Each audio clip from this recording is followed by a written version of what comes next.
Always welcome साथियों। Digital class हमेशा आपके साथ। वीडियो डिस्क्रिप्शन चेक करते रहें दोस्तों, हो सकता है शायद आपके सवालों का जवाब मिल जाए। इस वीडियो में जानेंगे दोस्तों डिफॉर्मेशन इन रेक्टेंगुलर टेपर वाल। इसमें आप देख ये डायग्राम आप देख सकते हैं दोस्तों, जिसमें लेफ्ट हैंड साइड में इस बार का जो हाइट दिया हुआ है दोस्तों B1 है, और राइट हैंड साइड में इसका जो एंड है दोस्तों, इसकी हाइट B2 से प्रदर्शित की गई है। और इस पे P लोड लग रहा है दोस्तों। इसकी X अक्ष पर जो लेंथ है दोस्तों वो L है। इस पे हम एक स्ट्रिप लेते हैं दोस्तों X डिस्टेंस पर dx, जिसकी मोटाई है दोस्तों।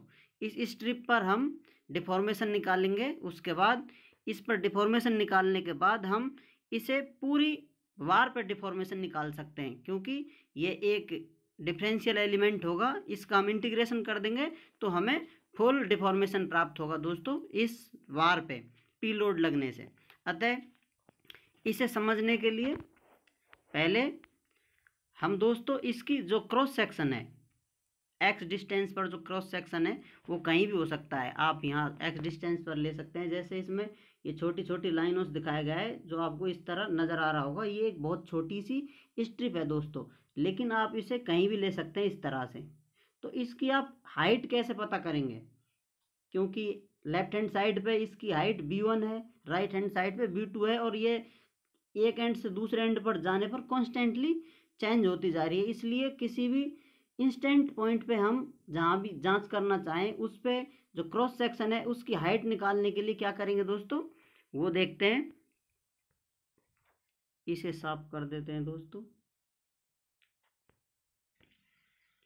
इस डायग्राम को दोस्तों एक्स अक्ष से सामने से देखा जा रहा है, जिसमें आप देख सकते हैं जिसका लास्ट एंड है B1, इसकी हाइट है दोस्तों B1, और दूसरे एंड की है B2, जो आप देख सकते हैं इसमें। और इसकी चौड़ाई है बार की दोस्तों T थिकनेस, जो कि नीचे दे रखी है।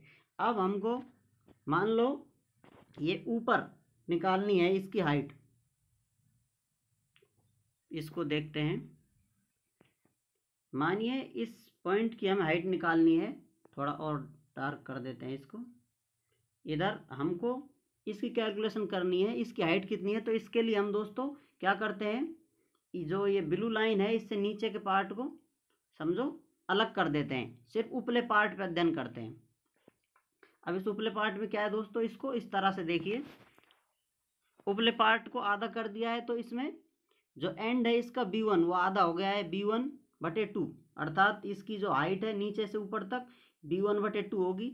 और जो दूसरी हाइट है दोस्तों नीचे से जो मध्य में लाइन बनी हुई है यहाँ तक की हाइट दोस्तों B2-2 होगी, क्योंकि ये आधा हिस्सा है, इसलिए दोनों हाइटों को आधा कर दिया है। अब इन दोनों में से ये जो ऊपर है दोस्तों, ये ऊपर के सेक्शन की, सिर्फ इस सेक्शन की कितनी ऊंचाई होगी दोस्तों, इसको निकालने के लिए हम इस तरह निकाल सकते हैं।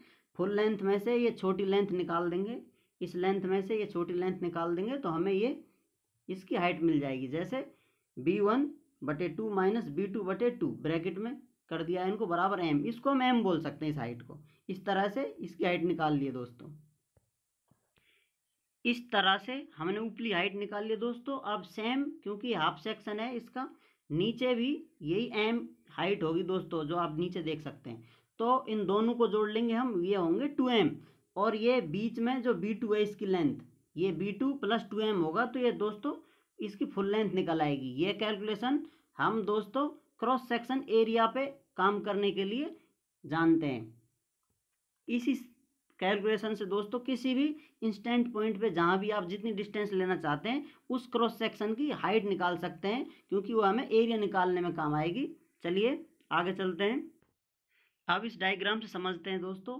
B2 है जो हाइट उसकी सेम रहेगी अक्रॉस दी वार, लेकिन दोस्तों जो ऊपर चेंज आ रहा है उस पर क्रॉस सेक्शन बनता रहेगा। यहाँ पे देखिए X डिस्टेंस पे हमने ये हाइट ले रखी है। इस तरह आप हाइट कहीं भी कितनी भी ले सकते हैं। उसकी कैलकुलेशन के लिए क्या करते हैं दोस्तों, इसकी B एंड से D तक हमने X डिस्टेंस ले लिए दोस्तों। अब इस X डिस्टेंस के लिए हम क्या करेंगे दोस्तों, ये ट्राइंगल है, इसमें सिमिलर ट्राइंगल रेशियो से दोस्तों लंब बटे आधार, इस प्रकार इसको लिख सकते हैं। tan θ बराबर लंब बटे आधार। तो इसमें लंब AB आधार BC है दोस्तों। इसी प्रकार ये रेशियो ED, जो ये छोटा ट्राइंगल है ED और BD, आप देख सकते हैं दोस्तों ED और BD, सॉरी दोस्तों ये ट्राइंगल ABC है ये। अब दूसरा रिमूव हो गया। अब दूसरा ट्राइंगल दोस्तों हम लेंगे ये वाला,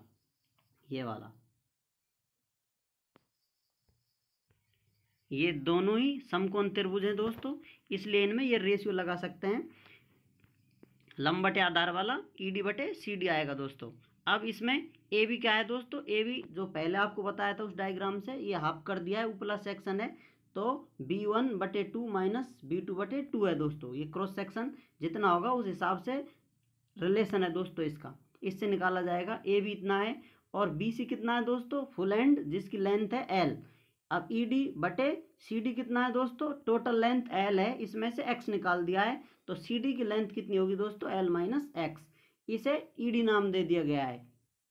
ED इज इक्वल टू, अब इसको कैलकुलेशन को ED का नाम M रख दिया है दोस्तों, हम मान लेते हैं ED बराबर M है। अब ED को सॉल्व करने के लिए इस कैलकुलेशन को सॉल्व करते हैं, ये जो आपको दिखाई दे रही है इसको आगे ले जाया गया है। ED is equal to L/L minus x/L, bracket में B1 माइनस B2/2, इनका गुना कर दिया गया है दोस्तों। इनको हल करते हैं, सॉल्व करते आते हैं, तो M is equal to B1 minus B2/2 होता है दोस्तों, माइनस x/L ब्रैकेट में B1 माइनस B2/2, ये होता है दोस्तों M। तो हमें दोस्तों ये सिर्फ ऊपरी जो B1 आप देख सकते हैं, जो अपनी B1 रॉड है, ये B2 है, इससे सिर्फ उपले क्रॉस सेक्शन की हाइट पता चला है, ये हमें दोनों की चाहिए, इसलिए दोस्तों हम इसे 2m कर देते हैं, m। अब इसको 2m कर दिया दोस्तों, 2m करने के लिए इसमें 2 से गुना कर दिया जाएगा, तो ये B1 minus B2 minus x/L bracket में B1 माइनस B2 बचता है दोस्तों। उसके बाद इसको 2m प्लस B2 किया जाएगा दोस्तों, क्योंकि 2m दोनों क्रॉस सेक्शन जो B2 है उससे ऊपर की हाइट है, और B2 बीच का क्रॉस सेक्शन है ही, जो एक एंड की है दोस्तों, वो क्रॉस दीवार सेम रहती है, अतः हमें 2m प्लस B2 प्राप्त होता है, B1 माइनस x/L ब्रैकेट में B1 माइनस B2 दोस्तों। इस तरह से हमें फाइनल ये दोस्तों BX प्राप्त होता है, जो कि अपना क्रॉस सेक्शन है, इसकी हाइट दोस्तों BX equal to B1 minus B2 bracket में बटे L इंटू एक्स, ये हमें प्राप्त होता है दोस्तों। अब हमें इसकी हाइट पता चल गई है, एरिया निकालेंगे हम स्ट्रेस के लिए, तो इसका एरिया हम जानते हैं, इसकी थिकनेस T है दोस्तों, then area is x on strip, cross section होगा दोस्तों, इस हाइट से T का गुना कर दिया जाएगा, क्योंकि आयत का क्षेत्रफल लंबाई गुना चौड़ाई होता है, तो BX इंटू T। अब BX इसमें से दोस्तों जो ये वैल्यू है इसको K मान लेते हैं दोस्तों, समीकरण शॉर्ट हो जाएगी, इसलिए अपना B1 minus KX into T आता है दोस्तों, जहाँ यहाँ लिखा हुआ है K बराबर ब्रैकेट में B1 माइनस B2/L है दोस्तों, इसको हटा देते हैं। Now consider deformation on strip DX length. अब दोस्तों उस DX लेंथ पर हम डिफॉर्मेशन ज्ञात करेंगे, डिफॉर्मेशन का फॉर्मूला होता है दोस्तों PL/AE, तो उसमें इसमें लोड लग रहा है उस स्ट्रिप पे P, उसकी लेंथ कितनी है दोस्तों L, DX बटे A, उसका क्षेत्रफल अभी निकाला है दोस्तों अपन ने, क्षेत्रफल A, उसका ये एरिया है इंटू E, तो हमें उस स्ट्रिप पर डिफॉर्मेशन मिल जाता है दोस्तों। अब उसके बाद so we can calculate whole deformation in the bar, हम अब पूरी बार पर डिफॉर्मेशन निकालेंगे दोस्तों। इसके लिए इसका इंटीग्रेशन कर देंगे, del L equal to length 0 से L हो सकती है दोस्तों, जो कि x लेंथ है अपनी, अपन 0 से ले जाएंगे, उसको बढ़ाते 1 2 3 जितनी मीटर सेंटीमीटर mm जितने जिस पे आप काम कर रहे हो यूनिट पे, उसको बढ़ाते ले जाएंगे, लेंथ L तक हो सकती है दोस्तों। तो P इंटू DX बटे ब्रैकेट में B1 minus KX into T into E, इसको आगे सॉल्व करेंगे दोस्तों, इस तरह से इसका इंटीग्रेशन करेंगे, कांस्टेंट बाहर निकाल लिए दोस्तों इसमें से।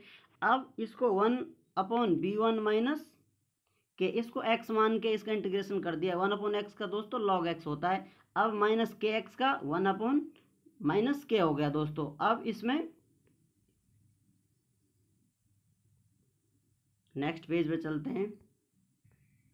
ये हमारे पास पिछले पेज की एक्सप्रेशन है दोस्तों। इसमें ये कांस्टेंट है p/T/E/k, ब्रैकेट में माइनस log e बेस है जिसका, ये x के रूप में ब्रैकेट में b1 माइनस kx है दोस्तों। अब इस पे लिमिट यूज करेंगे हम दोस्तों, इस पे लिमिट लगा देंगे। अभी इसको पहले हम k की वैल्यू पुट कर देते हैं इसमें, जहाँ जहाँ k है वहाँ k की वैल्यू ये पुट कर देंगे दोस्तों। एक k ये रहा, एक ये रहा, इनकी जगह हमने वैल्यू पुट कर दिए दोस्तों। तो इस तरह इनकी वैल्यू आई है। अब हम लिमिट का यूज़ करते हैं, लिमिट का यूज़ करते हैं दोस्तों। पहले पर लिमिट लगाएंगे, उसमें से लोअर लिमिट घटा देते हैं। तो हम L से L काट देंगे। ये लिमिट का यूज़ होने के बाद दोस्तों ये फॉर्मेट आता है, आप देख सकते हैं ये आया है। अपर लिमिट ये है, लोअर लिमिट ये, इसमें से ये घटा दिया है। इस तरह से काट पीट कर आप देख सकते हैं कैलकुलेशन डेल L हमें ये प्राप्त होती है PL/TE ब्रैकेट में b1 माइनस b2 इनटू में ये ब्रैकेट में है जो minus log base e b2 plus log b1, ये हमें प्राप्त होता है। इससे अगले स्टेप में दोस्तों हम इस log माइनस वाले पार्ट को दूसरी तरफ ले आते हैं, प्लस वाले को आगे ले आते हैं। तो del L is equal to PL/TE b1 minus b2 log b1 minus log b2, इस तरह से दोस्तों ये हमें प्राप्त होता है। अब इसे हम log थ्योरम इस्तेमाल करके दोस्तों इस रूप में लिख सकते हैं b1 log b1/b2, और ये फॉर्मेट यहाँ रहेगा। अब इसको दोस्तों साफ कर लेते हैं। Del L is equal to PL/A format में जमा ना हो, ये हमें फाइनल एक्सप्रेशन मिल गया है दोस्तों। एक टेपरिंग रेक्टेंगुलर बार पर किस तरह से डिफॉर्मेशन निकाला जाता है, लेकिन इसको आप इस फॉर्मेट में रखना चाहते हैं तो किस तरह रख सकते हैं। Del L is equal to P/L बटे ब्रैकेट में स्मॉल ब्रैकेट में दोस्तों b1 minus b2 into T बटे लॉग स्मॉल ब्रैकेट b1 बटे b2 स्मॉल ब्रैकेट में इसको बंद कर दिया है। अब ये बड़ा ब्रैकेट लगा दिया इस पर और लास्ट इंटू ई कर दिया दोस्तों। इसे PL/A फॉर्मेट में इस तरह रखा जा सकता है। अब हमें ये फुल डिफॉर्मेशन प्राप्त हो गया दोस्तों टेपरिंग बार पर। इस तरह से आप किसी भी टेपरिंग बार पर किसी भी क्रॉस सेक्शन पर जो भी आपको दी जाए ये लोड जितनी भी यूनिट हैं, इनको आप न्यूमेरिकल रूप में सॉल्व कर सकते हैं। ये कॉन्सेप्ट है इसका टेपरिंग बार का। वीडियो अंत तक देखने के लिए बहुत बहुत धन्यवाद। आप वीडियो डिस्क्रिप्शन चेक करते रहें, हो सकता है आपके कुछ और सवालों के जवाब भी वीडियो डिस्क्रिप्शन में मिल जाएं। हम कोशिश करेंगे आपके हर डाउट को क्लियर करने की। धन्यवाद।